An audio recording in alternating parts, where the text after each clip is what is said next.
The United States is preparing for a Russian invasion of Ukraine, even as the Kremlin hints it's ready to keep talking about security grievances. It is a tense and tricky time with plenty of conflicting signals. CNN is sharing this video of Russian tanks apparently seen about 10 miles from the Ukrainian border. Russia has denied its plans to invade its neighbor, but has more than 130,000 troops surrounding the country. Officials in Washington, London, and elsewhere have been warning Russia could move on Ukraine as soon as Wednesday, but that prediction is being widely debated. Russia's foreign minister argued today that Moscow should hold more talks with the U.S. and its allies. Vladimir Putin wants to prevent Ukraine from joining NATO, but the Western allies says that's not negotiable. Meantime, the U.S. is moving its embassy from the Ukrainian capital to the western part of the country, considered safer in the event of an invasion, something the president of Ukraine disputes. Metro Detroiters with ties to Ukraine are watching, waiting, and preparing to help.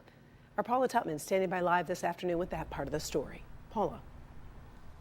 Yeah, hi, good afternoon, everybody. So think about this. Metro Detroit has a huge Ukrainian American population, and people who aren't necessarily of Ukrainian descent are obviously very interested in what's going to happen next. Now, think about this. I'm in Warren at Ryan, just south of 12 Mile, and that border, Ukraine and Russia border, is about 5,200 miles from where I'm standing right now. You might say, well, what can Ukrainian Americans do right now to help over there? And it turns out, actually quite a bit. A small child holds up a sign with one important message: help. At a recent prayer service at the St. Mary Ukrainian Orthodox Cathedral in Southfield, we know what they want. We remember our past and our history. The importance of Congressman Levin and Oakland County Exec Dave Coulter in attendance is it shows the lightning speed in which local Ukrainian Americans have moved to gain notice, influence, and support in an organized and efficient manner. But I want to be honest with you. If we want to achieve peace when we're facing somebody like Vladimir Putin, we have to act and unite and be very, very strong. As Russian troops continue to gather along the Ukraine border, 100,000 strong, and today, 6 Russian assault ships have been spotted in the Black Sea off the shores of Ukraine. The slow drumbeat of invasion continues its concerning thuds as a threat to a fledgling democracy. In Michigan, there are 50,000 people who identify as Ukrainian American with strong family ties and deep friendships with people who may be in harm's way.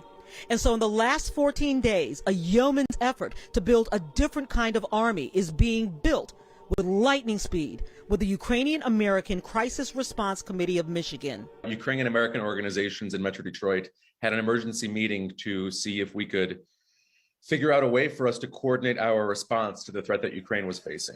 Mykala Mirsky is the newly installed chair of the organization that is getting prepared to mount a physical and financial response to Ukrainians who may have to flee the nation if invaded. So we formed committees that would help with collecting humanitarian aid should there be an invasion and a subsequent refugee crisis.